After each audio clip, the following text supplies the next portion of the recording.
The leather chair felt cold beneath me as I sat in Attorney Morrison's downtown office, my hands twisted together in my lap. 3 weeks had passed since I buried my sister Celeste, and I still couldn't believe she was gone. Just 42 years old, healthy and vibrant one day, then a brain aneurysm took her while she slept. No warning. No goodbye. Just gone. "Mrs. Patterson, thank you for coming," Attorney Morrison said, adjusting his glasses as he settled behind his massive oak desk. His office smelled of old books and furniture polish, and the afternoon sun streaming through the windows felt too bright for such a somber occasion. I nodded, unable to speak past the lump in my throat. My husband Derek sat beside me, and I felt rather than saw his impatience. He'd been checking his phone every few minutes since we arrived, his leg bouncing with nervous energy. "I understand this is difficult," Morrison continued, opening a thick folder. "But we need to proceed with reading Celeste Monroe's last will and testament. As you're aware, Ms. Monroe was quite successful in her tech consulting business." "Can we speed this up?" Derek interrupted, his voice sharp. "Some of us have work to get back to." I flinched at his tone, but Morrison simply gave him a measured look before continuing. "This won't take long, Mr. Patterson." The attorney pulled out several documents, and I tried to focus as he began reading the legal language. Celeste had always been the smart one, the driven one. While I'd married young and became a wife, she'd built an empire. She never married, never had children, but she'd lived fully and on her own terms. "To my only sister, Naomi Patterson," Morrison read, and my attention snapped into focus. "I leave my entire estate, including all properties, investments, business interests, and liquid assets, totaling approximately $8 million. The words hung in the air like smoke. $8 million. My brain couldn't process the number. "What?" Derek shot forward in his chair. "That's impossible. What about me? I'm family too." Morrison continued calmly, "Mr. Derek Patterson is specifically excluded from any inheritance, as per Ms. Monroe's explicit instructions." He pulled out another sheet of paper. "Ms. Monroe also left a letter for Mrs. Patterson. Would you like me to read it, or would you prefer privacy?" "Read it," I whispered, my voice barely audible. Morrison cleared his throat and began. "My dearest Naomi, if you're hearing this, I'm gone, and I'm so sorry to leave you. You've been the light of my life, my baby sister, and my greatest joy. I'm leaving everything to you because you deserve security, freedom, and choices. I'm leaving nothing to Derek because I see him clearly, even if you don't yet. Remember our last dinner together? When he called me a manipulator because I offered to pay for your dream trip to Paris.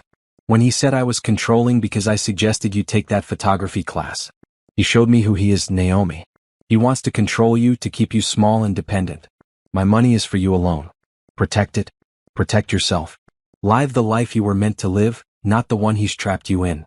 I love you forever. Your sister, Celeste." Silence filled the office. I couldn't breathe.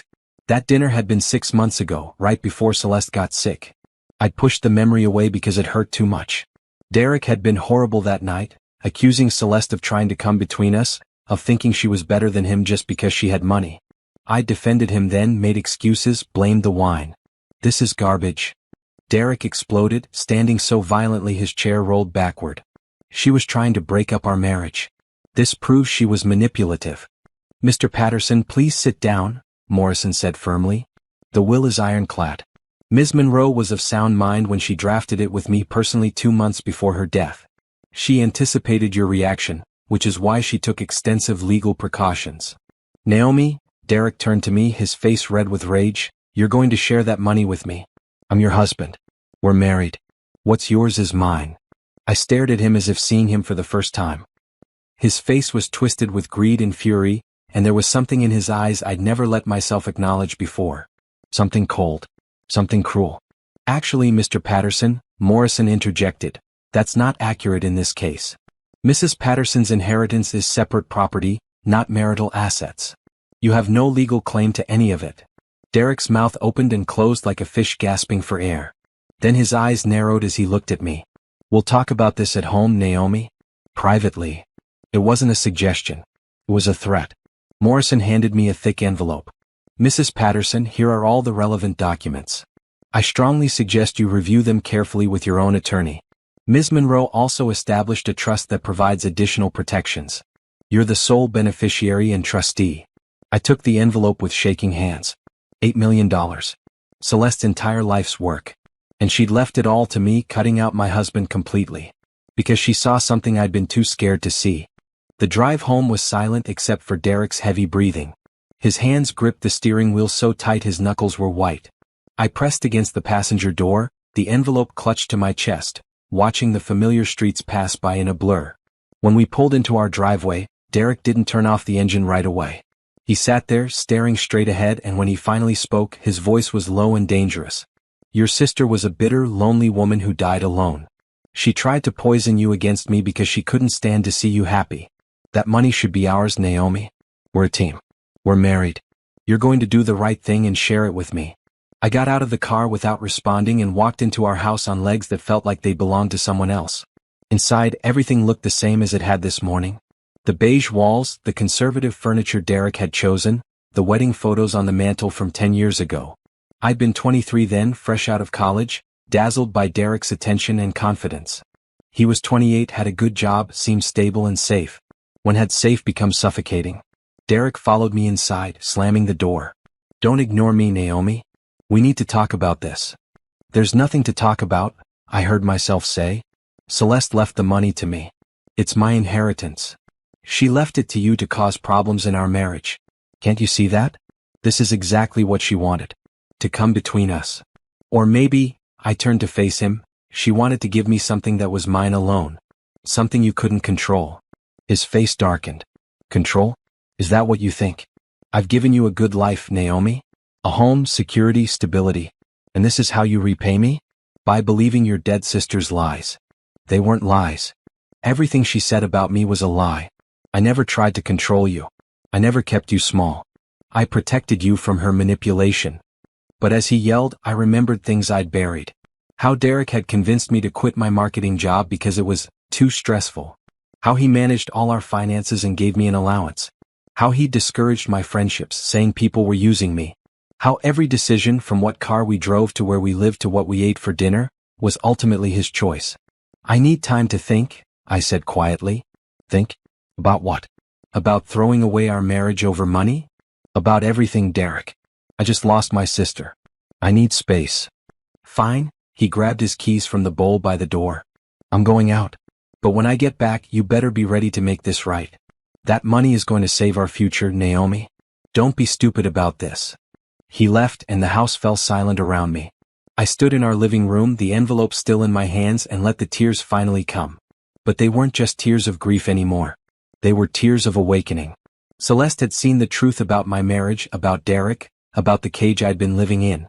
And her final act of love was to give me the key to escape. I just didn't know if I was brave enough to use it.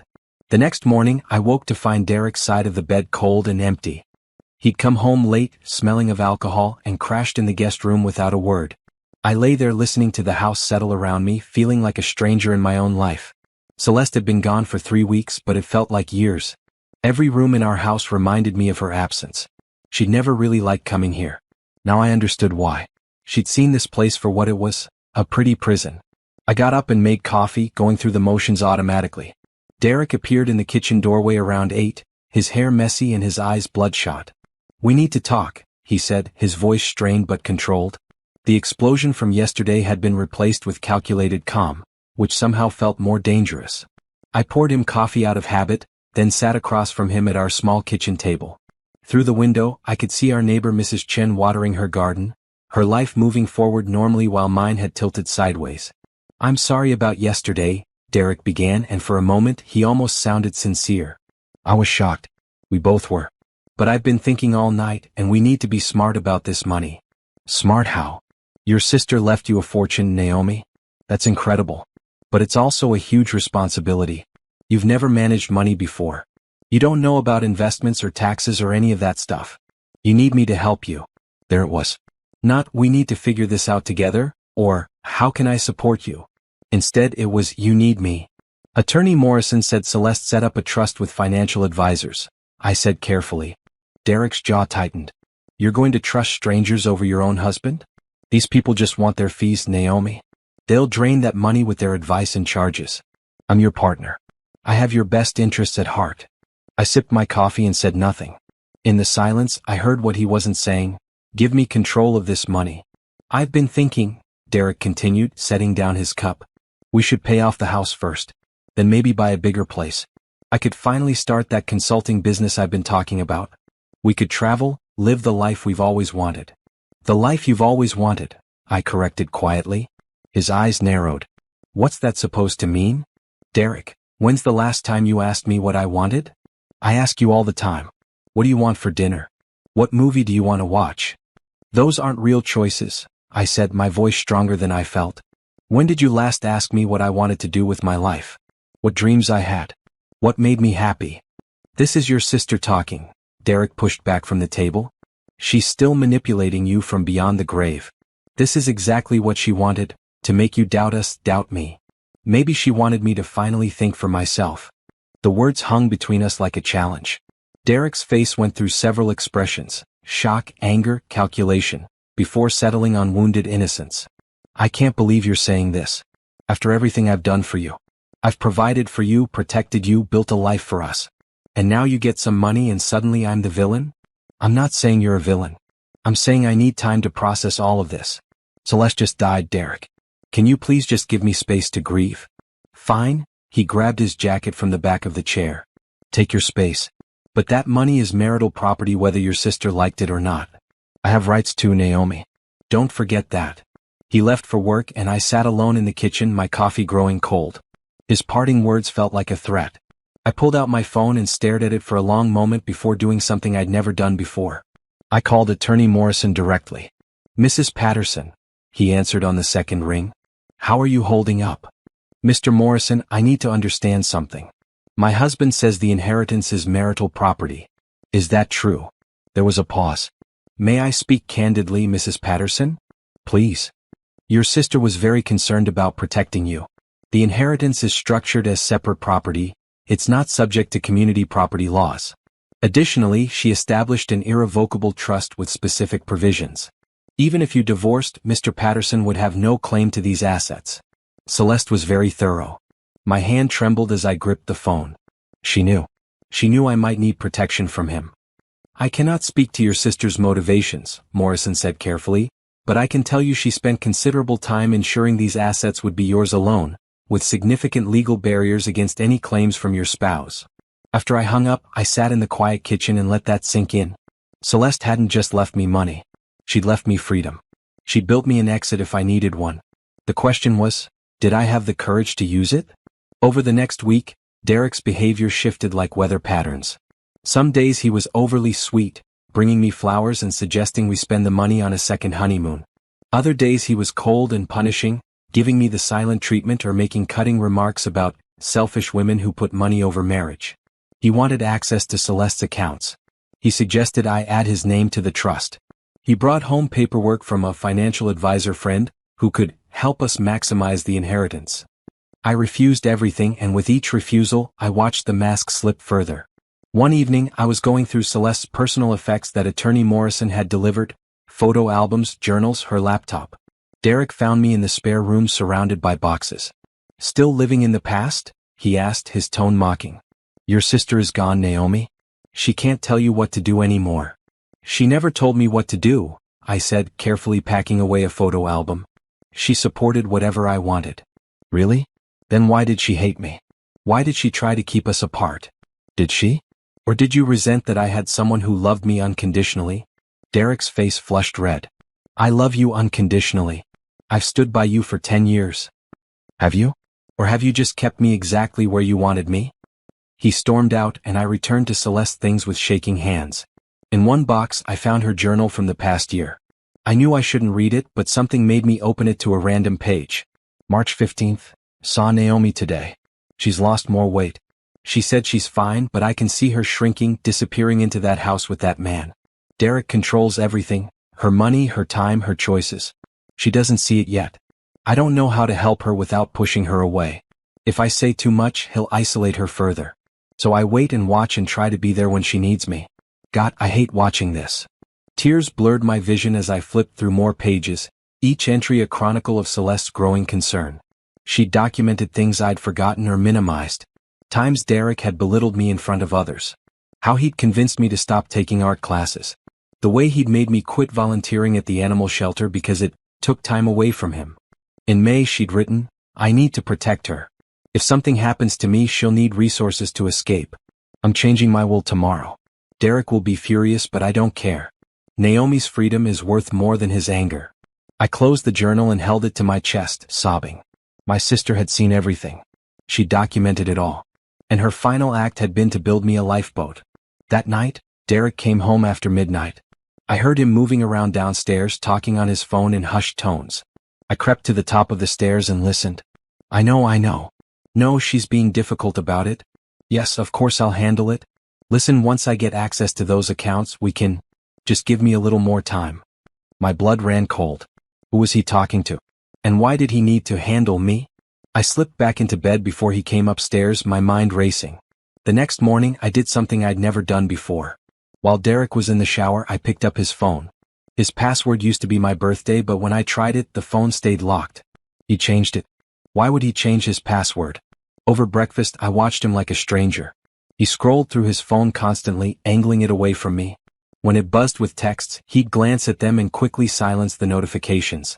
His behavior had changed in ways I'd been too trusting to notice before.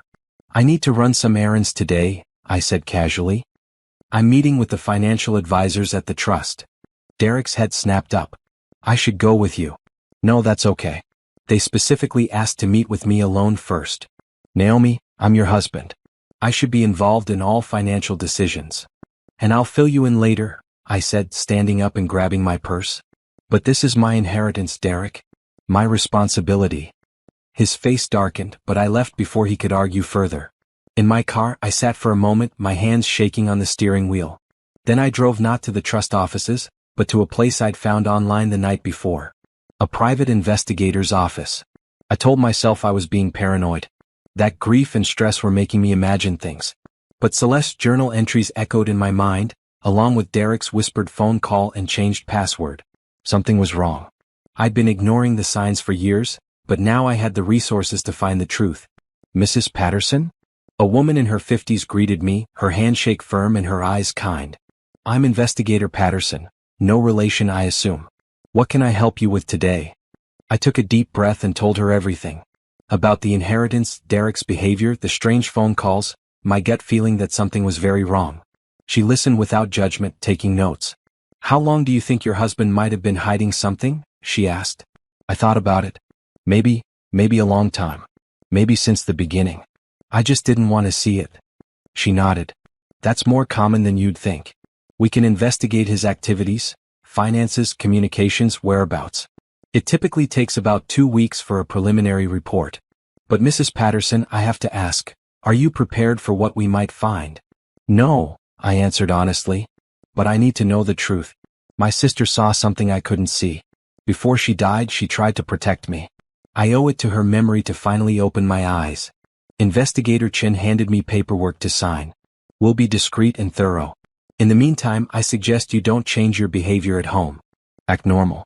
Don't let him know you're looking into anything.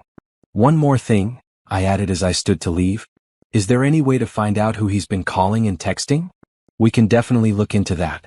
Phone records, location data if we need it. We'll build a complete picture. I drove home in a daze. I just hired someone to investigate my own husband. 2 weeks ago, if someone had told me I'd do this, I would have laughed. But 2 weeks ago, Celeste was still alive. 2 weeks ago, I was still blind. That evening, Derek was already home when I arrived. He was cooking dinner, something he rarely did, and the kitchen smelled of garlic and herbs. Hey babe, he greeted me with a kiss on the cheek that made my skin crawl. How was your day? How did the meeting with the financial people go? Fine, I lied smoothly, surprised by how easy it was. They explained how the trust works. It's all pretty straightforward. Good. And did you mention adding me to the account? As a co-trustee or something? It doesn't work that way, I said, setting down my purse. Celeste structured it specifically so only I can access it. His smile faltered. Well, maybe we can challenge that. Get our own lawyer. Why would we do that? It's working fine as is. Because we're married, Naomi? His voice had an edge now. What's yours is mine. That's how marriage works. I looked at him, really looked at him, and wondered who this man was. Had he always been this way?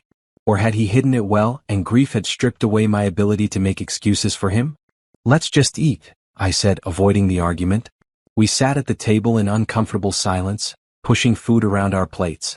My phone buzzed with a text and I glanced at it. It was from Investigator Chin. Initial surveillance established. We'll have preliminary findings in 7 to 10 days. I deleted the text immediately and looked up to find Derek staring at me. Who was that? He asked. Just a spam call notification, I said, my heart hammering. He nodded slowly, but his eyes were suspicious. You've been different lately. My sister just died. It's more than that. You're pulling away from me. Or maybe, I said quietly, I'm just finally seeing clearly. The words were barely audible, but Derek heard them. His fork clattered against his plate. What's that supposed to mean? Nothing. I'm tired. I think I'll go to bed early. I left him sitting there and went upstairs, my mind racing. In the bathroom, I stared at my reflection in the mirror. I looked the same as always, brown eyes, dark curly hair, pulled back, tired face. But inside, everything had changed. Celeste's voice echoed in my memory from a conversation we'd had years ago. Naomi, never lose yourself in someone else.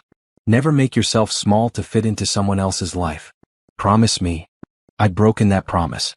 But maybe it wasn't too late to find myself again. Maybe it wasn't too late to be free. 10 days later, I sat in Investigator Chen's office again, my hands clenched in my lap as she placed a thick folder on the desk between us. Mrs. Patterson, before I show you this, I want to prepare you. What we found is significant. My mouth went dry. Just tell me. She opened the folder and pulled out the first photo. It showed Derek at a restaurant, sitting close to a woman I didn't recognize. She was young, maybe late 20s, with long hair and a bright smile.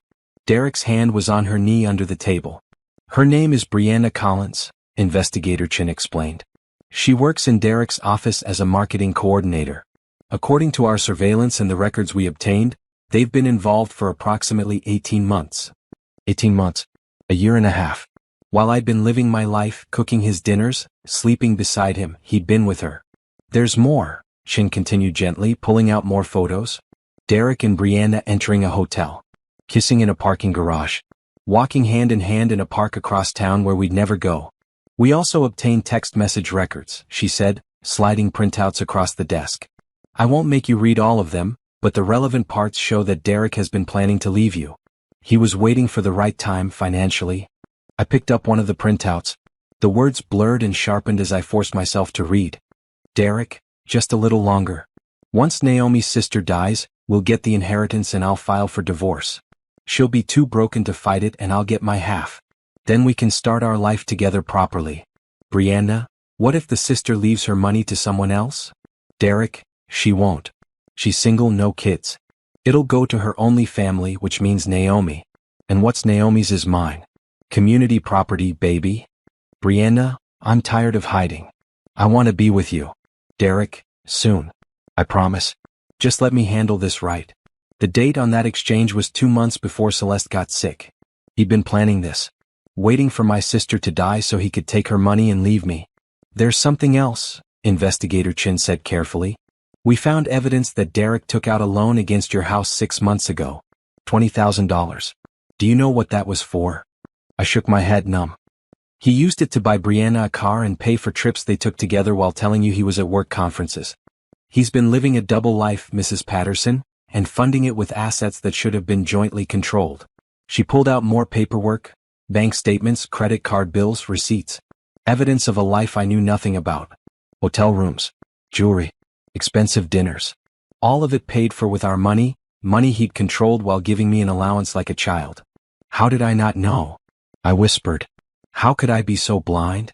People like Derek are very good at manipulation, Chin said kindly. They isolate their victims, control the narrative, make you doubt your own perceptions. You're not the first person to sit in that chair and ask that question, and you won't be the last. I stared at the photos spread across the desk. In one, Derek and Brianna were laughing together, looking at each other the way I thought he used to look at me. Had he ever looked at me like that? Or had that been part of the act too? What do I do now? I asked. That's up to you. But if you're considering divorce, this evidence is substantial. No judge would look favorably on his behavior, especially given the financial deception. With your sister's inheritance protected, he'd have very little claim to any assets. I gathered all the papers and photos back into the folder, my hands steady now. Something cold and clear had settled over me, washing away the shock and pain. It was replaced by something sharper. Clear. Resolve. Thank you, I told Investigator Chin. Please prepare a complete report with everything you've found. I'm going to need it. When I got home, Derek was already there watching television in the living room. He looked up when I entered and I saw him with new eyes. Every line on his face, every gesture, every smile, it was all performance. All lies. Where were you? He asked casually. Out, I replied, matching his casual tone. Running errands. You've been out a lot lately. I have things to take care of. Celeste's estate paperwork. It's complicated. He muted the TV and turned to face me fully. Naomi, we need to talk about this situation. It's been weeks and you still haven't shared any access to the money. This is ridiculous. We're supposed to be partners. I sat down across from him, the folder from Investigator Chin hidden in my purse. I studied his face. This man I'd lived with for 10 years, shared a bed with, built a life with. Had I ever really known him? You're right, I said and watched his face light up with triumph. We do need to talk. But not right now. I'm tired. When then? Soon, I promised, echoing his text to Brianna. Just let me handle things the right way. His eyes narrowed slightly, but he nodded. Okay. But Naomi? Don't take too long. I'm being patient, but there are limits. That was a threat. We both knew it. I went upstairs and locked myself in the bathroom, finally letting myself break down. Silent tears streamed down my face as I looked at myself in the mirror. How had I become this person? This woman who was so afraid of her own husband that she had to hide and plan and pretend? But then I thought of Celeste and what she'd sacrificed to protect me. She'd given me resources, information, power. She'd seen the truth when I couldn't, and she'd built me a weapon disguised as an inheritance. I wasn't going to waste her gift. I pulled out my phone and sent an email to Attorney Morrison, copying Investigator Chin. Please prepare divorce papers. I need this handled quickly and discreetly. I'll come to your office tomorrow to discuss terms. Then I blocked Derek from accessing our joint bank account and transferred my half to a new account in my name only. Tomorrow I'd start separating everything else. I'd protect what was mine and leave him with exactly what he deserved. Nothing. That night, I slept in the guest room for the first time, claiming I had a headache. Through the wall, I heard Derek talking on his phone, his voice low and urgent. I couldn't make out the words, but I didn't need to. I knew he was talking to Brianna, making plans, counting money that would never be his. Let him plan. Let him dream. The reckoning was coming and he had no idea. I fell asleep with Celeste's journal on the nightstand beside me, open to her last entry. If you're reading this, little sister, it means I'm gone. I'm so sorry I can't be there to help you face what needs to be faced. But you're stronger than you know. You're braver than you believe. Take the power I've given you and use it. Break free. Live the life you were meant to live. I'll be watching over you always. Fight for yourself the way I couldn't fight for you. You deserve everything, Naomi. Everything. Don't settle for less. All my love, Celeste. I touched the words, feeling the indent of her pen on the paper. She'd known. Somehow she'd known I'd need these words exactly when I found them. I won't waste it, I whispered into the darkness. I promise, Celeste. I won't waste my second chance. The next morning, I woke early and dressed carefully in one of Celeste's old power suits that I'd kept. It fit perfectly, as if she'd meant for me to wear it someday. I looked at myself in the mirror and barely recognized the woman staring back. She looked strong, determined, ready. Derek was still sleeping when I left the house. I drove to Attorney Morrison's office, the morning sun bright and clear. No more hiding in shadows. No more making myself small. Morrison was waiting with a divorce attorney named Helen Bradford, a woman in her 60s with steel-gray hair and sharp eyes. Mrs. Patterson, she greeted me, shaking my hand firmly. Attorney Morrison has briefed me on your situation. I've reviewed the evidence from Investigator Chin. You have an extremely strong case. We spent 3 hours going through everything. The affair, the financial deception, the loan against the house, the text messages planning to divorce me after stealing from my inheritance. Helen took notes, asked questions, and built a strategy. Here's what I recommend, she said finally. We serve him at his workplace. Publicly. With his mistress present if possible. Men like Derek thrive on image and control. We shatter both at once. Will that make things harder legally? I asked. No. Given the evidence, it doesn't matter where we serve him. But psychologically, it sends a message. You're not going to be quiet or ashamed. You're taking control. I thought about all the years I'd stayed quiet. All the times I'd swallowed my feelings to keep the peace. All the ways I'd made myself invisible to make him comfortable. Do it, I said. Serve him at work. Helen smiled. You're going to be fine, Mrs. Patterson. Better than fine. You're going to be free. I signed the papers, authorized the service, and set everything in motion. Walking back to my car, I felt lighter than I had in years. The weight of pretending, of making excuses, of living a lie, it was all falling away. My phone buzzed with a text from Derek. Where are you? We need to talk when you get home. I deleted it without responding. He could wait. He could wonder. For once, I was the one with power, with knowledge, with control. And I was going to use it. I spent the next week in careful preparation, moving through my days with a precision I didn't know I possessed. Derek noticed the change but couldn't identify it. I was pleasant but distant, agreeable but unengaged. I smiled and nodded and gave him nothing. You're being weird, he said one evening, watching me pack up some of Celeste's boxes. I'm grieving, I replied simply. He couldn't argue with that, though I could see it frustrated him. He wanted a fight, wanted me to crack so he could be the reasonable one, the victim of my emotional instability. But I refused to give him that satisfaction. Each day I crossed items off my carefully constructed list. I met with Helen Bradford to review the divorce papers. I consulted with the financial advisors from Celeste's Trust to understand exactly what I had and how to protect it. I gathered 10 years of joint financial records, photographing every statement, every receipt, every piece of paper that showed Derek's control of our money. The house had been purchased before our marriage in my name only, something I'd forgotten because Derek handled all the paperwork. The loan he'd taken against it was actually fraud, taken without my knowledge or signature. Helen was pursuing criminal charges for that alone. Most people don't push for criminal charges in divorce, she explained during one of our meetings. But given his premeditation and the financial abuse you've suffered, I think it's warranted. What do you want to do? I thought about Celeste's journal, about all the years she'd watched me shrink. About Derek planning to steal from my inheritance before leaving me. About Brianna's car, bought with money that should have gone to our bills. Push for everything, I said. He deserves to face every consequence. Helen's smile was fierce. That's what I like to hear. I also started putting my name back on everything. I added myself to all the utility accounts Derek had kept in his name only. I changed passwords on joint accounts. I gathered my important documents, birth certificate, passport, social security card, and put them in a safety deposit box Derek didn't know about. Most importantly, I moved money. Not all of it, that would alert him. But I slowly transferred funds from our joint checking into my new separate account. Enough to live on, to support myself, to prove I'd contributed financially even when he'd controlled everything. The hardest part was acting normal at home.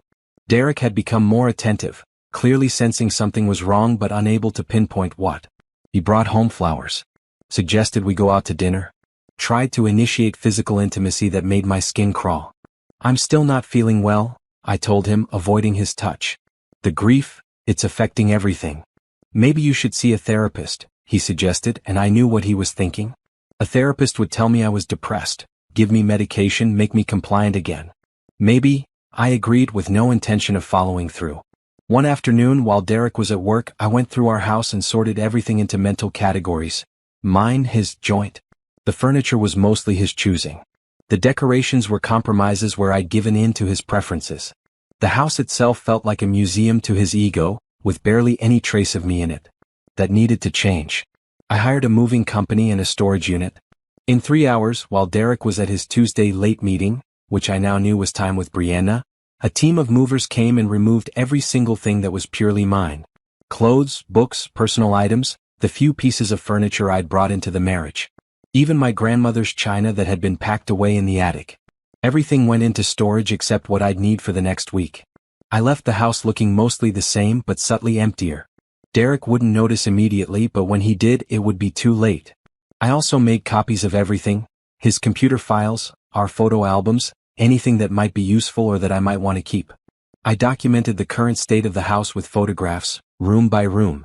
Evidence of my life here, proof of my contributions, memories of what I was leaving behind. Helen had recommended I stay in the house until after the service of papers, to maintain normalcy and prevent Derek from hiding assets or becoming violent. So I continued sleeping in the guest room, claiming my headaches persisted, and counted down the days. On day 5 of my planning, Derek came home early and found me in Celeste's boxes again. "You're still going through that stuff?" he asked, irritation clear in his voice. "There's a lot to sort through. She had a whole life. She's dead, Naomi. You need to move on. I looked up at him, this man who'd lied to me for years, who'd stolen from me, who'd planned to use my grief to rob me blind. Moving on is exactly what I'm doing. Something flickered in his eyes, suspicion maybe, or fear. What does that mean? It means I'm processing things. Figuring out what matters and what doesn't. And do I matter? He asked, and for a moment he almost sounded vulnerable. But I'd seen the texts. I knew about Brianna. I knew about his plans. So I smiled and said, "Of course you do," and watched him relax. The lie came easily now. Maybe I'd learned from the best. That night, I had dinner with my friend Renee for the first time in 2 years. Derek had gradually discouraged all my friendships, claiming they were too demanding of my time, or that my friends didn't really care about me. But Renee had never stopped reaching out, never stopped inviting me to things even when I always said no. "Naomi," she squealed when she saw me, pulling me into a tight hug. "Oh my God, I've missed you. I was so sorry to hear about Celeste. She was amazing." We sat at a small Italian restaurant and I realized how much I'd missed this, just being myself, talking freely, laughing without worrying about someone's reaction. "So how are you really?" Renee asked, her dark eyes studying me. "And don't say fine, because I can see you're not." I hesitated, then decided I was done hiding. "My marriage is ending." She didn't look surprised. "Thank God." "What?" "Naomi, Derek has been terrible for you. We all saw it. But every time anyone tried to say anything, you'd defend him and then drift further away. Celeste and I talked about it once, how worried we were." Tears stung my eyes. "Everyone saw it but me?" "You saw it," Renee said gently. "You just weren't ready to admit it yet." "What changed?" "Celeste's death changed everything. She left me money and Derek showed his true colors. And then I found out he's been cheating on me for 18 months. Renee reached across the table and grabbed my hand. "Oh honey, I'm so sorry."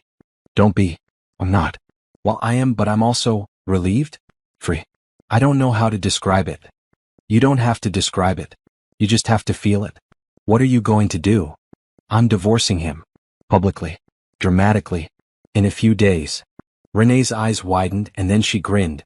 "That's my girl. Do you need anything? A place to stay? Help moving? Someone to slash his tires?" I laughed for the first time in weeks. "Maybe just a friend. I've missed having those."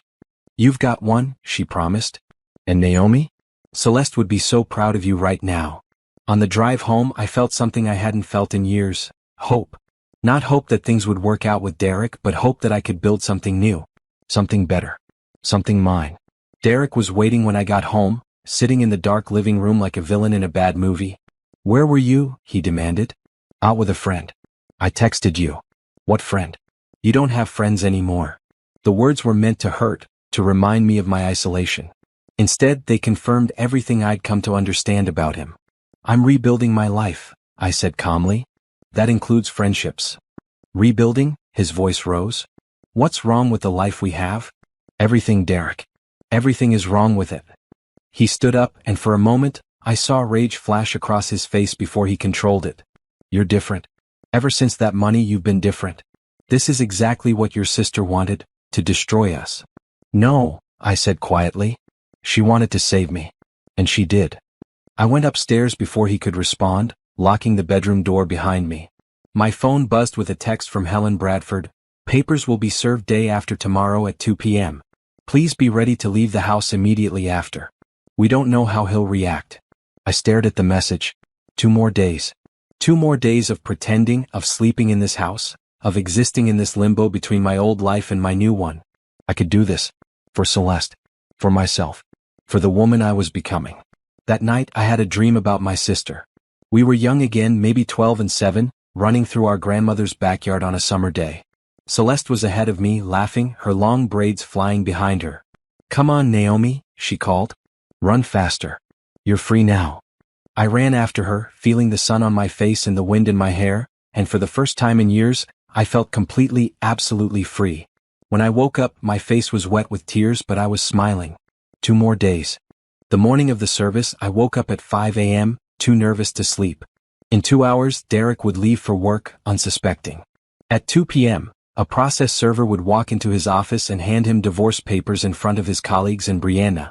By 3 p.m., I'd be gone from this house forever. I'd spent the previous evening packing my remaining essentials. Just 2 suitcases worth. Everything else was already in storage or would stay with the house that was legally mine. Helen had arranged for a locksmith to come at 2:30 p.m. to change all the locks. Derek would come home to find himself locked out of the house that had never actually been his. The poetry of it wasn't lost on me. I showered and dressed carefully, choosing jeans and a simple blouse, practical clothes for moving. Derek was already up, getting ready for work, oblivious to the fact that his entire world was about to implode. "You're up early," he commented, nodding his tie in the mirror. "Couldn't sleep," I replied truthfully. "Still having headaches?" "Something like that." He studied me for a moment and I wondered if he could sense it, the coming storm, the end of everything. But then he just shrugged and grabbed his briefcase. "I'll probably be late tonight," he said. "Got a big project at work." By big project, he meant Brianna. I knew his schedule now, thanks to Investigator Chin.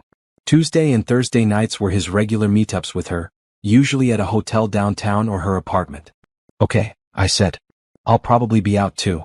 More paperwork for Celeste's estate." He kissed my cheek, a perfunctory gesture we'd been going through for months, and left. I watched his car disappear down the street and felt nothing. No sadness, no regret, no second thoughts. Just relief. At 9 a.m., Renee arrived with coffee and bagels and her girlfriend Simone, who had a truck. "Moving day," Renee announced, hugging me. "How are you feeling?" "Terrified. Excited. Like I might throw up." "All normal," Simone said, practical as always. "Let's get you out of here." We loaded my 2 suitcases, plus a few last items I wanted to take. Photo albums, Celeste journals, some plants that were mine. The house looked the same with us gone, which was somehow the saddest part. I'd lived here for 8 years, and my presence had been so minimal that removing it barely left a mark. "Where are you staying?" Renee asked as we loaded the last box. "A hotel for now. Then I'm looking at apartments. Something small just for me." "You could get something huge with that inheritance," Simone pointed out. "I don't want huge. I want cozy. I want a space that's completely mine." At 1 p.m., we sat in Renee's car down the street from Derek's office building, eating sandwiches and watching the entrance. Helen had given me the process server's number, and at 1:55 p.m. my phone rang. "Mrs. Patterson? We're in position. Are you ready?" I took a deep breath. "Yes, do it." We watched as a professional-looking woman in a business suit entered the building. Through the glass doors we could see her talking to the receptionist. Then she was directed to the elevators. "This is it," I whispered. The minutes crawled by. At 2:07 p.m. my phone rang again. "It's done," the process server said. "He's been served." He was in a meeting with several colleagues, including Ms. Brianna Collins. I identified myself and handed him the papers as instructed. His reaction was significant. "Significant how?" he yelled. Tried to follow me out. Security got involved. It was quite a scene. "The papers have been delivered and witnessed. You're officially in process for divorce." I thanked her and hung up, my hands shaking. Renee grabbed my hand. "You did it," she said. "You actually did it." "Oh God," I pressed my hand to my mouth. "He's going to be so angry." "So what?" Simone said firmly. "Let him be angry. He earned it. Now let's go meet the locksmith." We drove back to the house and I felt surreal, like I was watching myself in a movie. The locksmith was already there, waiting in his van. I let him in and watched as he systematically changed every lock in the house. Front door, back door, garage, side entrance. Every point of entry. "You'll need to change the garage code too," he advised. "And I'd recommend a security system with cameras." "Already ordered," Helen had been thorough. While he worked, I walked through the house one last time. The living room where Derek and I used to watch movies before he got too busy with work. The kitchen where I'd cooked thousands of meals he'd barely acknowledged. The bedroom we'd shared until I couldn't stand it anymore. None of it felt like home. Maybe it never had been. At 2:45 p.m. I locked the door behind me with my new key and left that house forever. Renee and Simone followed me to the hotel, helped me check in and stayed until I felt settled. "Call if you need anything," Renee insisted. "Anything at all. Even if it's 3 a.m. and you just want to talk." "Thank you," I hugged her tight. "For everything. For not giving up on me. That's what real friends do," she said. After they left, I sat on the hotel bed and waited. My phone was off. Helen had advised me to avoid all contact with Derek until things settled. But at 5:30 p.m., the hotel room phone rang. I jumped, my heart pounding before I remembered. Derek didn't know where I was. "Mrs. Patterson? This is Helen Bradford. Just checking in." How are you doing? I'm okay. Scared but okay. Good. I want you to know that Derek has already tried calling my office 6 times. He's also been to the house and discovered he can't get in. My paralegal informed him that all communication must go through us from this point forward. How did he take that? About as well as you'd expect. He threatened legal action, claimed we changed locks illegally, insisted this was all a misunderstanding. Standard rage and denial. What happens now? Now we wait. He has 30 days to respond to the divorce petition. In the meantime, you focus on yourself. Go out with friends. Start therapy if you want. Begin building your new life. Don't let him take up any more of your energy than he already has. After we hung up, I ordered room service and turned on the TV, but I couldn't focus on anything. My mind kept replaying the day, the process server walking in Derek's face when he realized what was happening, the locks clicking into place on the house. At 7 p.m. my phone, which I'd finally turned back on, exploded with messages. All from Derek's number, which I'd expected. Derek, what the hell is this? Call me now. Derek, Naomi, this is insane. We can work this out. Derek, you changed the locks? That's my house too. Derek, your lawyer won't answer. Call me. Derek, stop being ridiculous. I know you're upset about Celeste, but this isn't the answer. Derek, fine. Play games. But I'm not giving up without a fight.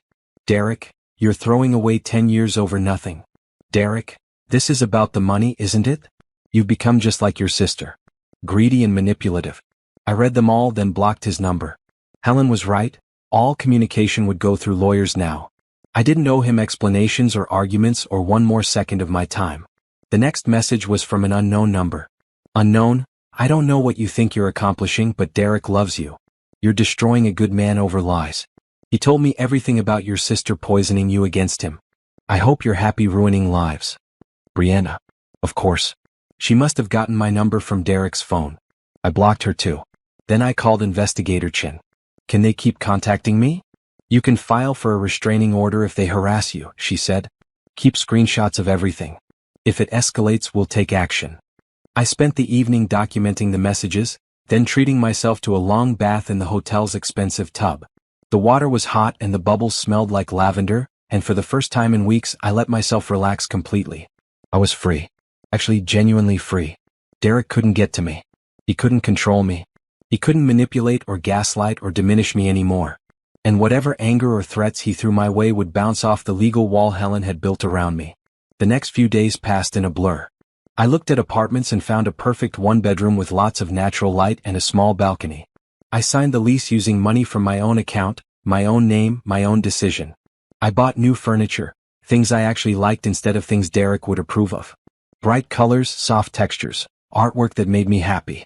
I hung photos of Celeste and me, of my parents who died years ago, of friends I'd lost touch with. I made the space mine. Helen called regularly with updates. Derek had hired a lawyer who immediately tried to claim rights to Celeste's inheritance. That was shut down instantly with the trust documents. Then he tried to claim the house since we'd lived there together. Also denied. My name on the deed predated the marriage. He's grasping at straws, Helen explained. His lawyer knows he has no case, but Derek is insisting they fight. It's going to cost him a fortune in legal fees for nothing. Good, I said and meant it. 2 weeks after the service, I was unpacking books in my new apartment when Renee called. Turn on Channel 7 News, she said urgently. I fumbled for the remote and switched on the TV. The local news was showing footage of Derek being led from his office building by security. Allegations of fraud and embezzlement, the reporter was saying. Derek Patterson, a financial analyst at Morrison & Associates, was terminated today after an internal investigation revealed he'd been misappropriating client funds. Authorities are investigating whether criminal charges will be filed. I stared at the screen stunned. What is happening? I don't know, Renee said, but karma works fast. I called Helen immediately. Did you know about this? I just found out. Apparently, when you filed for divorce and exposed his personal loan fraud, his company launched an internal review. They found other discrepancies. He's been stealing from clients for at least a year. Oh my God. Naomi, he's in serious trouble. Criminal trouble. This might result in jail time. I should have felt triumphant. Instead, I just felt sad. Sad for the time I'd wasted. Sad for the person I'd thought Derek was. Sad for the life I'd built on lies. But underneath the sadness was something else. Something stronger. Relief. Freedom. Joy. I was out. I'd escaped. And while Derek's world crumbled around him, mine was just beginning. The news about Derek's embezzlement spread quickly through our old social circle. My phone lit up with messages from people I hadn't heard from in years, some genuinely concerned, others clearly fishing for gossip. I ignored most of them, responding only to those who'd been real friends before Derek had isolated me. But the most surprising call came from Derek's mother, Patricia. Naomi? Her voice was thick with tears when I answered. Please, I need to talk to you about Derek. I hesitated, my finger hovering over the disconnect button. But something in her tone made me stay on the line. I'm listening, I said carefully. I know what he did. The cheating, the lying, all of it. His father and I were devastated. I wanted to call and apologize. This wasn't what I'd expected. Patricia had never been warm to me, always making it clear I wasn't quite good enough for her son. Apologize for what? I asked. For not seeing it sooner. For enabling him. Derek has always been good at manipulating people, getting what he wants. I thought when he married you, when he settled down, he'd changed. But he hasn't. He's just gotten better at hiding who he really is. I sat down heavily on my new couch. You knew he was like this? Not the extent of it, no. But I knew he had problems with honesty, with empathy. When he was younger, there were incidents. We thought he'd outgrow it. She paused. I failed you, Naomi. I should have warned you. Should have protected you like your sister tried to do. What's happening with him now? I asked, surprised by how detached I felt. He's staying with us temporarily. Lost his job, can't afford his apartment lease. The criminal investigation is ongoing. His lawyer says he'll likely face charges. And Brianna? She laughed bitterly. She left him the day after he lost his job. Told him she couldn't be with someone who had no prospects. Despite everything, I felt a pang of something. Not sympathy exactly, but recognition of how completely his life had unraveled. I'm sorry you're going through this, I said and meant it. Don't be sorry for me. Be happy for yourself. You got out. That money your sister left you, it saved your life, Naomi. She loved you very much. After we hung up, I sat in the silence of my apartment and let that sink in. Celeste had saved my life. Not just with money but with the truth. She'd forced me to see what I'd been too scared or too conditioned to see on my own. The divorce proceedings moved forward rapidly. Derek's legal troubles made him desperate to settle quickly, hoping that cooperation in the divorce might help his criminal case.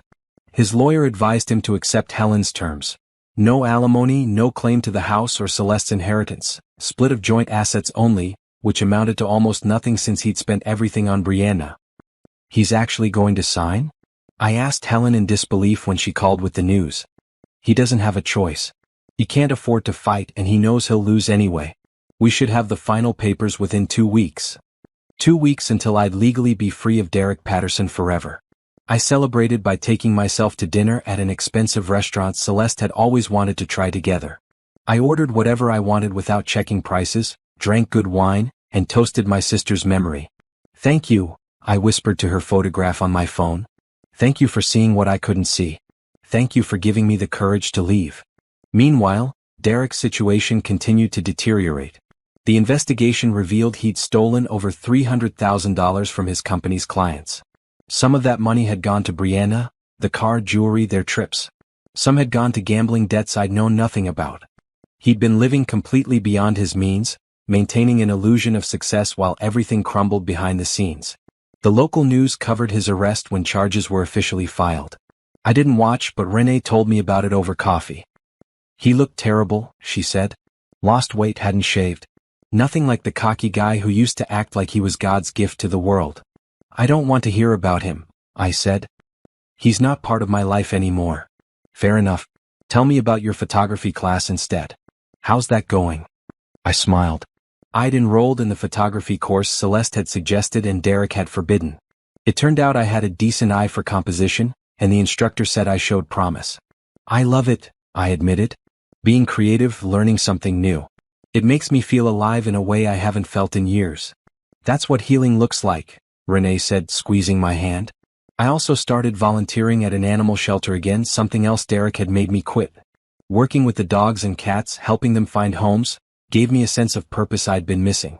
One afternoon, while walking a particularly energetic rescue dog named Biscuit, I ran into someone from Derek's office. Trent had always been nice to me at company parties, one of the few people who'd treated me like an actual person instead of just Derek's wife. "Naomi," he said, looking genuinely pleased to see me. "How are you?" "Good, actually.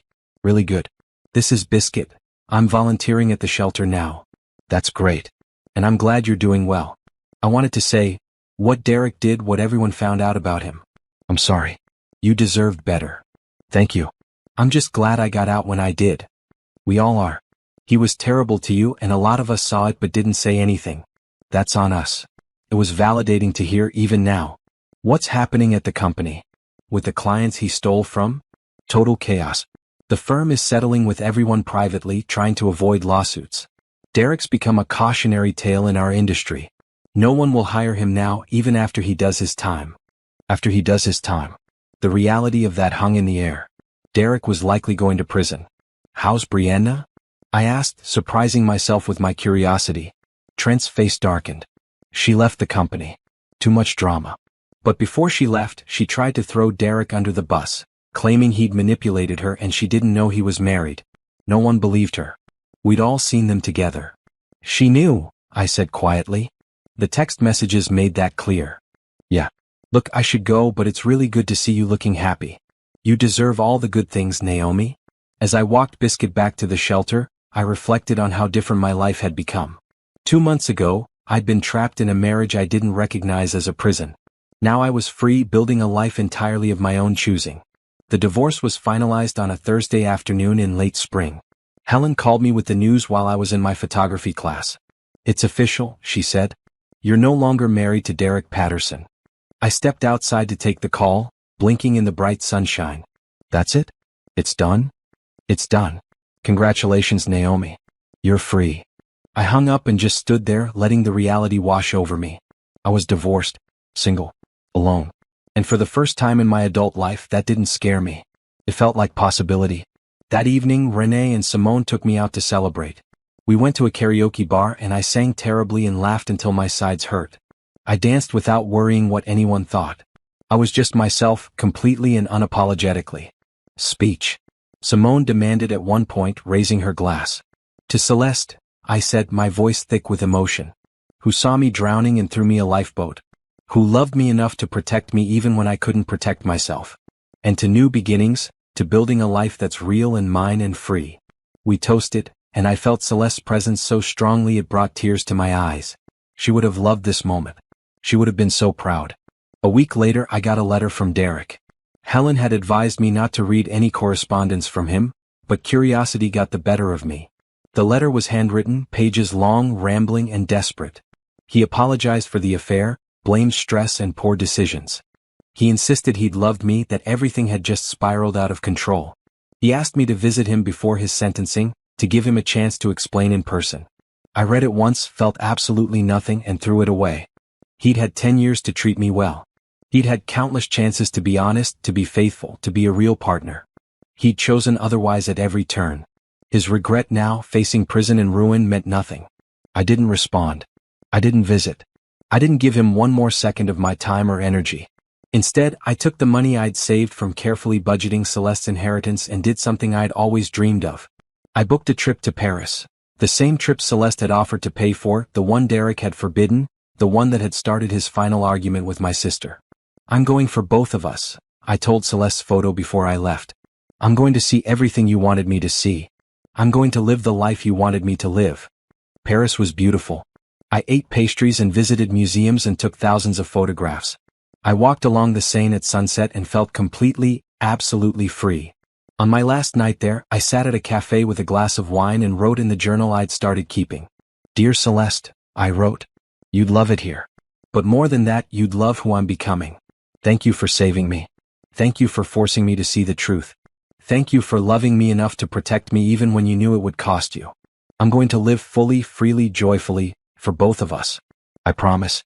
Your sister, Naomi." When I got home, there was news.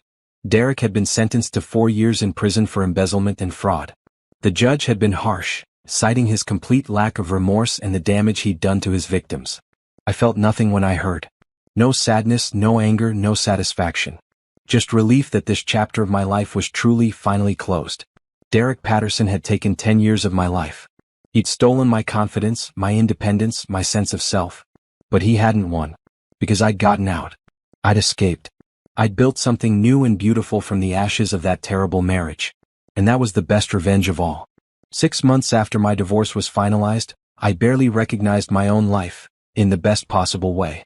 My apartment had become a true home, filled with plants and photographs and colors that made me smile.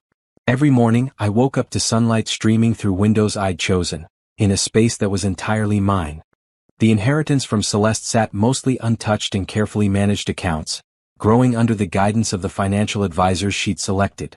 I'd used only what I needed: the apartment, some new furniture, my photography equipment, and that trip to Paris.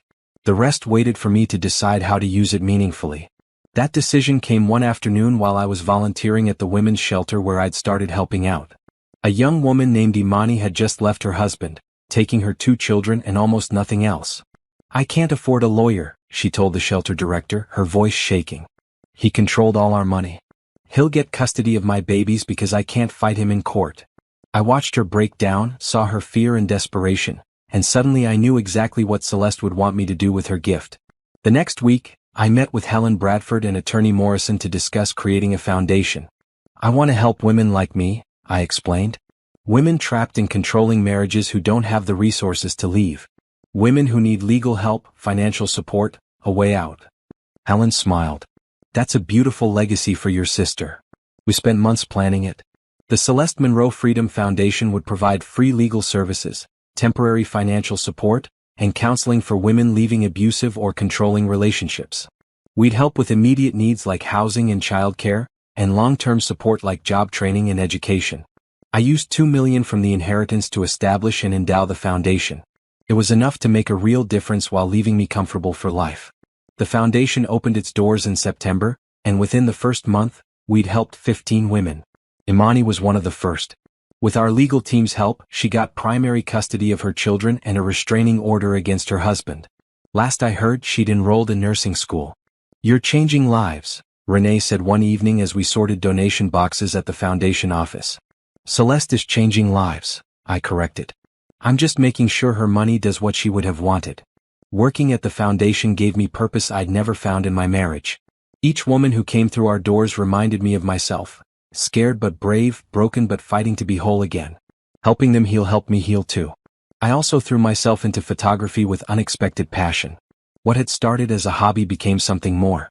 I had a small show at a local gallery featuring portraits of the women from the foundation, with their permission, faces obscured to protect privacy. The exhibition was called Breaking Free, and every piece sold, with proceeds going back to the foundation. A local newspaper did a feature on me. Local philanthropist builds foundation after personal experience with controlling marriage. I was nervous about being so public with my story, but Helen assured me it was safe. "Derek's in prison," she reminded me. "He can't touch you anymore." The article brought in donations and volunteers. It also brought unexpected connections. Women reached out sharing their own stories, thanking me for speaking up. Some became friends. Some became volunteers. One became my assistant director at the foundation. Her name was Zara, and she'd left her own controlling marriage 3 years earlier. She was brilliant, compassionate, and understood exactly what our clients were going through. "This foundation would have changed my life," she told me during her interview. "Let me help you change others." As the foundation grew, so did I. I started therapy to work through the years of manipulation and control I'd endured. My therapist helped me understand how Derek had systematically isolated me, diminished me, made me dependent. "You're not responsible for his actions," Dr. Williams told me. "The man you thought you married probably never existed. He showed you what he thought you wanted to see." Understanding that was both painful and freeing. I hadn't failed at marriage. I'd been in an impossible situation with someone who'd never intended to be a real partner. I also reconnected with old friends Derek had driven away. Some friendships had faded too far to revive, but others picked up like no time had passed. I built a community around myself. People who supported me, challenged me, celebrated me. 1 year after my divorce, the foundation hosted an anniversary gala. We'd helped over 100 women in that first year. The ballroom was full of donors, volunteers, and clients whose lives had been transformed. I stood at the podium in a dress Celeste would have loved, bold and blue and completely me, and looked out at the crowd. "A year ago," I began, I was newly divorced, newly free, and trying to figure out who I was without the man who'd defined me for a decade. My sister, Celeste Monroe, had left me a gift, not just money but possibility. The possibility of a different life. A better life. A life where I got to choose. I paused, emotion catching in my throat. Celeste saw my marriage for what it was when I couldn't see it myself. She protected me when I couldn't protect myself. And when she died, she made sure I'd have the resources to escape and rebuild. This foundation is my way of passing that gift forward. Every woman we help, every life we change, every chain we break, that's Celeste's legacy. That's what love looks like. The applause was thunderous. As I stepped down from the podium, I caught sight of Patricia, Derek's mother, sitting in the back row. She'd been one of our largest donors, contributing $50,000 in her own quiet rebellion against her son's actions. She smiled at me and I smiled back. Some relationships could be salvaged, rebuilt on new, honest foundations. Later that evening, as the gala wound down, I stepped outside for air. The city stretched out before me, lights twinkling like stars, full of possibility and promise. I did it, Celeste, I whispered. I took your gift and made something beautiful. I hope you're proud. A breeze stirred my hair, warm and gentle, and I chose to believe it was her answer. Meanwhile, in prison, Derek's world had continued to shrink. I heard occasional updates through Patricia, though I'd asked her not to share them unless necessary. He'd been denied early parole. Brianna hadn't visited or written to him even once. His former colleagues had testified against him at his trial. He had nothing and no one. I should have felt triumph, but I just felt sad for the time I'd wasted with him. Sad for the person I'd thought he was. But mostly I felt grateful. Grateful I'd gotten out, grateful for Celeste's foresight, grateful for the life I was building from the rubble. One afternoon, while reviewing foundation applications, Zara brought me coffee and sat down across from my desk. You know what I admire most about you? She asked. What's that? You're not bitter. After everything he did, you're not consumed by anger or revenge. You just built something beautiful and moved on. I was angry, I admitted. For a while I was furious. But staying angry would have given him more of my life, and he'd already taken too much. The best revenge isn't destroying him. It's living well without him. Being happy, being free, being myself. That's what really defeats people like Derek. Our joy, our healing, our refusal to stay broken. Zara smiled. That's exactly why this foundation works. Because you're proof that there's life after leaving. That it gets better. She was right. It did get better. Every day got a little better, a little brighter, a little more mine. I'd started dating casually, nothing serious, just enjoying getting to know people without the weight of commitment or expectation. I'd learned to trust my instincts, to recognize red flags, to walk away at the first sign of controlling behavior. Most importantly, I'd learned to be alone and happy. To enjoy my own company, to pursue my own interests, to make myself whole without needing someone else to complete me. That was Celeste's greatest gift, not the money but the lesson. I was enough all by myself. Everything else was just extra. Life settled into a comfortable rhythm. The foundation flourished. My photography took off when a national women's magazine featured my Breaking Free series. I traveled, made friends, pursued hobbies. I was genuinely, completely happy. Then, 18 months after my divorce, I got an unexpected call from Patricia. Naomi, I need to tell you something about Derek, she said, her voice strained. My stomach dropped. Is he getting out early? No, nothing like that. But he's sick. Cancer. Stage 4. He is maybe 6 months. I sat down heavily, my mind reeling. I don't know what you want me to say. I'm not asking you to say anything. I just thought you should know. He's been asking to speak with you.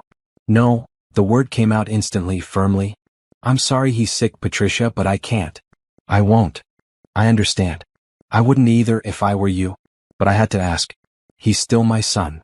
After we hung up, I sat in my office staring at the wall. Derek was dying. The man who'd controlled and manipulated me, who'd stolen years of my life, who'd betrayed me in every possible way, he was dying. I felt complicated. Sad, maybe, for the waste of a life. For the person he could have been if he'd chosen differently. But I didn't feel obligated to see him, to grant him forgiveness he'd never earned. You look like you've seen a ghost, Zara said, poking her head into my office. I told her about the call. Am I a terrible person for not wanting to see him? Are you kidding? You're a person with boundaries. Healthy boundaries. He hurt you, Naomi. You don't owe him anything, not even a deathbed visit. But what if? No, Zara cut me off. Stop.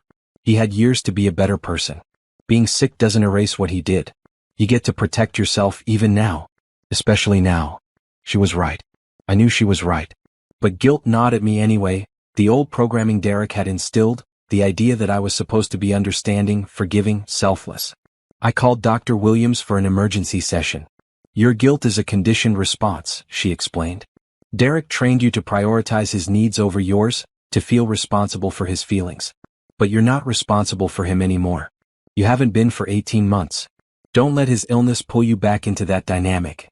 So it's okay not to see him? It's more than okay. It's self-care. It's protecting the progress you've made. Naomi, you've built a beautiful life without him. Don't let him back in even for closure he thinks he needs. You got your closure when you walked away. The calls from Patricia continued over the next weeks. Derek's requests became more desperate, more manipulative. He claimed he needed to apologize. That he wanted to make amends. That he couldn't die without seeing me one last time. Each time I said no. He's getting angry, Patricia admitted during one call. Saying you're heartless, that you don't understand Christian forgiveness. I forgave him already, I said calmly. For myself, not for him. But forgiveness doesn't mean letting him back into my life. Not even at the end. I think you're right, she said quietly. I just wish he could see that. He's still blaming everyone else, refusing to take responsibility. Even dying, he hasn't changed. That confirmed everything I needed to know. Derek wasn't seeking reconciliation for my benefit. He wanted absolution, wanted to feel better about himself before he died. He wanted me to tell him he was forgiven, that he wasn't the villain of this story. But I wouldn't give him that comfort. Some actions don't deserve forgiveness. Some people don't earn redemption. And I had no obligation to make his ending easier when he'd made my life so hard. Meanwhile, something unexpected happened at the foundation. A major news network wanted to do a segment on our work. A full documentary feature about women escaping controlling marriages, with my story as the centerpiece. This could bring in massive donations, Zara said excitedly. Reach women who don't even know they need help yet. But it means going completely public. I hesitated. Everyone will know my story. Everyone important already knows it. And think about the women you could help. The lives you could change. I agreed, and the production team spent 2 weeks filming at the foundation, interviewing clients, documenting our work. They wanted to interview Derek's mother and some of his old colleagues. They even wanted to try interviewing Derek himself. Absolutely not, I told the producer. He doesn't get a platform. This isn't about him. It's about survivors. The documentary aired 2 months later during primetime. Breaking Free. One woman's journey from control to empowerment showed my transformation, the foundation's work, and powerful testimonials from the women we'd helped. The response was overwhelming. Our website crashed from traffic. Donations poured in. Women from all over the country reached out asking for help or wanting to start similar foundations in their areas. We went national within 6 months, opening satellite offices in 5 major cities. I hired staff, trained volunteers, built a network of lawyers and therapists and financial advisors all dedicated to helping women escape.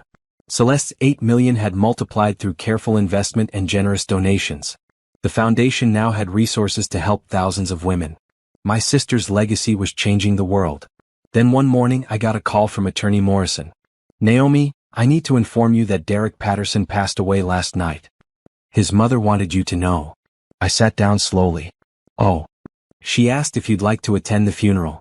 I'm obligated to relay the message, but you're under no obligation to attend. I won't be there, I said after a moment.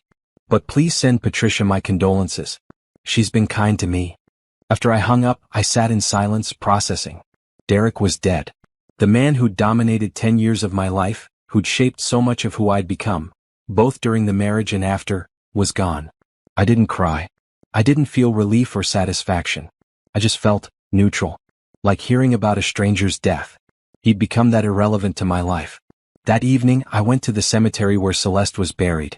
I brought fresh flowers and sat beside her grave, watching the sun set.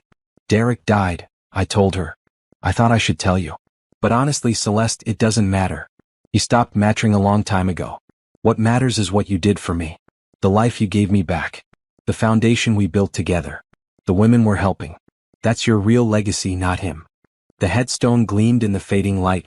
Celeste Monroe. Sister, friend, savior. She saw what others could not. You really did see, I whispered. You saw everything. Thank you for giving me the courage to see it too. I didn't attend Derek's funeral. I heard later that it was small, just family and a few acquaintances. Brianna didn't come. His colleagues didn't come. He died the way he'd lived in the end, alone, having pushed away anyone who genuinely cared. Patricia sent me a note afterward. Thank you for not coming. It would have been inappropriate, and I think we both know Derek didn't deserve your presence even at the end. You've done something beautiful with your life, Naomi. Celeste would be so proud. So am I. With Derek's death, a chapter truly closed. Not because he was gone, but because I realized how little he'd mattered in the end. The life I'd built without him was so much bigger, brighter, and more meaningful than anything we'd had together. I wasn't Derek's victim anymore. I wasn't even his survivor. I was just Naomi, philanthropist, photographer, friend, woman who'd been given a second chance and made something beautiful with it. And that was enough. 2 years after my divorce, the foundation had become something beyond anything I'd imagined. We'd helped over 500 women escape controlling or abusive relationships. Our success rate was remarkable. Over 90% of our clients established independent lives and never returned to their abusers. I'd also finished a photography book, Faces of Freedom, featuring portraits and stories of the women we'd helped. The book became a bestseller, with all proceeds going back to the foundation. Major media outlets interviewed me. I spoke at conferences. I'd become an unexpected voice in the movement to help women escape financial and emotional abuse. You're kind of famous now, Renee teased one afternoon as we had coffee. How does that feel? Weird, I admitted. But if it helps more women find us, then it's worth it. The foundation had grown beyond anything Celeste and I could have built alone. We now had a staff of 30, partnerships with law firms across the country, and a network of safe houses and emergency resources. We'd even started a job training program to help women gain financial independence. My own life had transformed too. I'd bought a house. Not huge but perfect for me, with a studio for my photography and a garden I tended on weekends. I traveled to places Derek would never have let me go. I discovered I loved hiking, painting, trying new foods, meeting new people. I'd also started dating someone I'd met at a charity event. Nathan, a social worker who understood my mission and respected my boundaries. It wasn't serious yet, but it was healthy and genuine, built on honesty instead of control. You seem happy, Patricia commented during one of our occasional lunches. She'd become an unexpected friend, a connection to the past that didn't hurt anymore. I am, I said simply. Finally, genuinely happy. Derek would hate that, you know. Your happiness. Your success. The fact that you're thriving without him. I know. But that's the best justice, isn't it? Not his suffering or death, but my joy. My freedom. The fact that I took the worst thing he did to me and turned it into something that helps others. Patricia nodded thoughtfully. Celeste would be proud. She always saw your potential, even when you couldn't see it yourself. I still visited Celeste's grave regularly, updating her on the foundation's progress. Sometimes I brought students from our job training program, women who were rebuilding their lives just like I had. This is possible because of women like Celeste, I'd tell them. Women who see injustice and do something about it. You can be that woman too. You can take your pain and turn it into purpose. The legal world had taken notice too. The foundation's work contributed to new legislation protecting victims of financial abuse. Courts started recognizing economic control as a form of domestic abuse. Judges underwent training to identify manipulation tactics. Slowly, the system began changing. I testified before state legislature about my experience and the patterns we documented through our work. Financial abuse is insidious, I told them. It looks like a husband managing finances. Like a partner making decisions for your own good. Like someone protecting you from stress. But it's really about control. About keeping someone dependent and trapped. We need laws that recognize this, that protect victims, that hold abusers accountable. The bill passed, creating new legal protections and resources for victims of economic abuse. It was named the Celeste Monroe Financial Freedom Act. When I heard the news, I cried for the first time in months. My sister's name would be attached to legislation helping women forever. Her legacy was literally being written into law. You did it, I whispered at her grave that evening. You changed the world, Celeste. Even after you're gone, you're still saving people. But the most satisfying justice came from unexpected places. I heard through mutual acquaintances that Brianna's life had imploded after Derek. She'd lost her job, couldn't find another one in the industry after her role in the scandal became known. She'd moved back in with her parents, single and struggling. I felt no satisfaction in her suffering, only sadness that she'd made such destructive choices. She'd destroyed her own life chasing something that was never real. A year after Derek's death, she reached out through the foundation's website, not realizing I'd see her message. I was in a controlling relationship, she wrote. I didn't realize it at the time, but looking back, I see how he manipulated me. How he lied and used me. I'm struggling to rebuild my life and need help. Zara brought me the message. What do you want to do with this? I stared at Brianna's name on the screen. The woman who'd slept with my husband, who'd knowingly participated in his betrayal, who'd sent me hateful messages when I left. She was asking my organization for help. Assign her to another city's office, I said finally. Make sure she gets the help she needs. But I won't be involved directly. You're a better person than me, Zara said. I'm just someone who knows what it's like to be manipulated by Derek. Even if she chose to participate in the affair, he was still lying to her too. If she genuinely wants to change her life, we should help. That didn't mean I forgave her. It didn't mean I wanted anything to do with her. But my foundation existed to help women escape controlling situations. Her relationship with Derek, however it started, had clearly been toxic for her too. The justice I needed wasn't revenge against Brianna or satisfaction in Derek's demise. It was knowing I'd survived. That I'd built something meaningful. That I'd taken the worst experience of my life and turned it into hope for others. One evening, as I was closing up the foundation office, a young woman approached me in the parking lot. Naomi Patterson? She asked shyly. I nodded, immediately alert but trying not to show it. I just wanted to thank you. 2 years ago, I read about your story in the paper. I was trapped in a marriage just like yours. Reading about how you got out, how you built this foundation, it gave me courage. I left. I took my daughter and I left. We're doing okay now. Better than okay. And it's because you showed me it was possible. Tears filled my eyes. I'm so glad you're safe. I am. We both are. And I wanted you to know, your sister saved you, but you're saving others. That matters. Thank you. She walked away and I stood in the parking lot, watching her go, overwhelmed by the reality of what Celeste and I had built. We weren't just helping women escape, we were showing them that life after leaving could be beautiful. That was the truest justice. Not punishment for Derek, not revenge against Brianna, but the ripple effect of one woman's love and another woman's courage. Celeste had saved me. I was saving others. And those others would go on to inspire and help even more women. The legacy would continue long after I was gone, multiplying and spreading like light chasing away darkness. Later that night, I updated my journal, the one I'd started in Paris, now filled with entries documenting my transformation. Justice isn't always dramatic, I wrote. It's not always about punishment or revenge. Sometimes justice is quieter. It's building a life so beautiful that the person who tried to destroy you becomes irrelevant. It's taking pain and transforming it into purpose. It's living well, loving freely and helping others do the same. Derek is dead and mostly forgotten. But Celeste's love lives on through this foundation, through the women we help, through the legislation bearing her name. That's justice. That's victory. And that's enough. 3 years after my divorce, I stood in the new headquarters of the Celeste Monroe Freedom Foundation, a beautiful 3-story building in downtown that we'd purchased with a combination of donations and my own contribution. The grand opening was today and I was nervous in a way I hadn't been in years. Not nervous about the foundation's success, that was proven.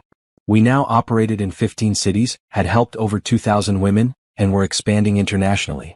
Not nervous about public speaking.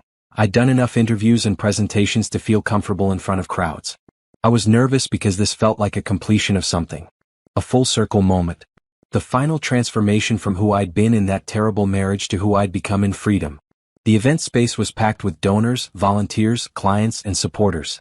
I saw Renee and Simone near the front, Patricia sitting with some of Celeste's old colleagues, Zara coordinating the media presence.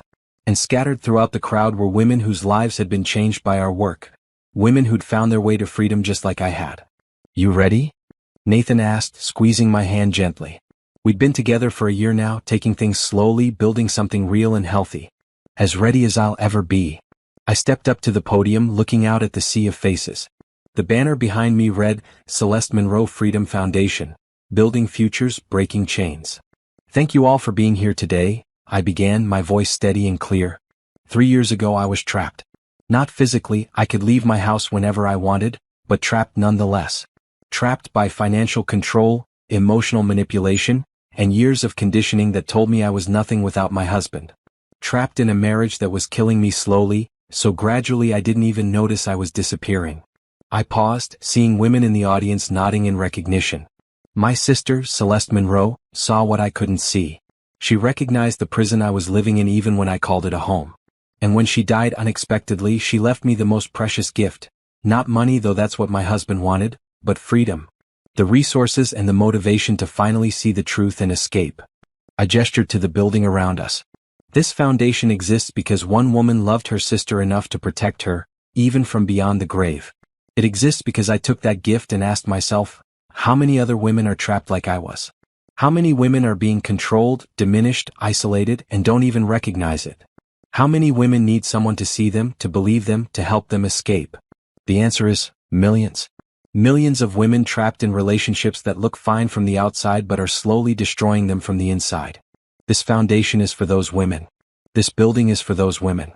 Every lawyer, counselor, financial advisor, and volunteer we have is for those women. I looked directly at the group of foundation clients sitting together in the third row, women at various stages of their journeys to freedom. To every woman who's ever felt small, who's been told she's overreacting, who's had her finances controlled or her friendships discouraged or her dreams dismissed, you're not crazy. You're not imagining it. You're not the problem. And there is a way out. There is life after leaving. There is joy and peace and freedom waiting for you. The applause started, building into something overwhelming. I waited for it to quiet before continuing. People ask me sometimes if I hate my ex-husband. If I'm angry that I wasted 10 years of my life with him. The truth is I'm not. I'm sad for who I was during that time, sad that I couldn't see clearly sooner. But I'm not angry anymore. Because anger would give him power he doesn't deserve. Anger would mean he still affected my life. Instead, I choose gratitude. Gratitude for Celeste's wisdom and love. Gratitude for the hard lessons that taught me what I will and won't accept in relationships. Gratitude for every woman who's walked through our doors seeking help, because each one reminds me why this work matters. And gratitude for all of you, the donors, volunteers, and supporters who believe in our mission. I smiled, feeling lighter than air. My ex-husband thought Celeste's inheritance would fund his exit from our marriage. He thought her money would give him the life he wanted. Instead, it gave me the life I deserved. It built this foundation that's helped thousands of women. It created a legacy of freedom that will outlast all of us. That's the best revenge, not his suffering but our success. Not his punishment but our joy. Not his awareness of what he lost, but our complete indifference to his existence. We don't need revenge when we're too busy building something beautiful. The applause was deafening. Women were crying, standing, embracing each other. I saw Patricia wiping her eyes, Renee beaming with pride, Zara nodding in approval. After the formal program, people mingled. I moved through the crowd, hugging women I'd helped, thanking donors, accepting congratulations. Each conversation reminded me how far I'd come, not just from Derek but from the scared, small person I'd been in that marriage. A woman I didn't recognize approached me, probably mid-50s, with kind eyes. Naomi Patterson? I'm Dr. Judith Chen. I'm a researcher studying economic abuse and intimate partner control. Your foundation's work has been invaluable to our understanding of these patterns. Thank you. We're happy to contribute to research. Actually, I wanted to ask if you'd consider co-authoring a book with me. Academic but accessible. Combining research data with personal stories and foundation case studies. Something that could help professionals identify and address these situations more effectively. I considered it. Another project, another way to extend our reach and help more women. I'd be honored, I said. As the evening wound down and guests began leaving, I found myself alone in what would be my new office. Floor-to-ceiling windows overlooked the city, sunlight still streaming through even as evening approached. My photography hung on the walls, images from Breaking Free, showing women at the moment they realized they could leave, they could survive, they could thrive. Nathan appeared in the doorway. Quite a day. Quite a day, I agreed. You know what strikes me most about your story? He said, coming to stand beside me at the window. What's that? You're not a survivor. I mean, you are, but that's not who you are. You're not defined by what Derek did to you. You're defined by what you built after. The women you've helped, the laws you've changed, the awareness you've raised. He's a footnote in your story, not the plot. I thought about that. He was right. When I told my story now, Derek was barely part of it. The story was about Celeste, about the foundation, about transformation and purpose and freedom. Derek was just the obstacle I'd overcome, not the defining feature of my life. I like that, I said. I like being defined by what I built, not what was done to me. That's what healing looks like, Nathan said softly. That evening, I drove to the cemetery one last time before heading home to my house, my space, my life. I brought Celeste's favorite flowers and sat beside her grave as the sun set. We did it, I told her. The foundation is real, permanent, growing. Your name will help women forever. Your love changed everything. The headstone gleamed in the fading light, and I traced her name with my finger. I know you can't answer, but I like to think you're proud of me. Proud of who I became after you saved me. I'm not the scared woman in that marriage anymore. I'm not even just a survivor. I'm someone who builds things, who helps people, who lives fully and freely and joyfully. That's your gift to me, Celeste. Not just the money, the courage to become who I was always meant to be. I stayed until the sun fully set, then drove home through the city I'd learned to love. My city, my life, my choices. At home, I made dinner in my kitchen, ate on my couch, and curled up with a book in my reading nook. Simple pleasures that were entirely mine. No one controlling my time, my money, my decisions. No one making me small. No one dimming my light. Later, as I got ready for bed, I caught my reflection in the mirror. I looked different than I had 3 years ago. Stronger, more confident, more alive. But more than that, I recognized the woman looking back at me. She wasn't a stranger anymore. She was me, fully and completely. My phone buzzed with a text from Zara. Tomorrow's appointment list is full. 3 women coming in for initial consultations. 2 need immediate housing. Can you handle intake? Absolutely, I replied. I'll be there early. This was my life now. Helping women escape the kind of trap I'd been caught in. Using Celeste's gift to set others free. Building something meaningful with every day I was given. As I lay in bed, I thought about Derek one last time, not with anger or sadness but with detached clarity. He tried to control me, use me, destroy me. Instead, he'd inadvertently freed me. His betrayal had forced me to see the truth. His greed had shown his true character. His lies had given me permission to leave. In trying to steal my sister's legacy, he'd actually delivered it straight to me. I fell asleep smiling, knowing that tomorrow would bring new challenges and new opportunities to help. That my sister's love continued to ripple outward, touching lives she'd never meet. That I was exactly where I was meant to be. Derek was gone, forgiven in the sense that I no longer carried anger toward him, but forgotten in the sense that he no longer mattered to my story. He'd been an obstacle, nothing more. The real story was about Celeste's wisdom, my transformation, and the hundreds, soon to be thousands, of women finding their own paths to freedom. That was the happy ending I'd needed. Not a new relationship, though Nathan was wonderful. Not revenge or punishment for those who'd wronged me. Not even the money, though it had made everything possible. The happy ending was becoming myself again. Rediscovering the woman I'd been before Derek, then becoming someone even better. It was building a life so beautiful that the past couldn't touch it.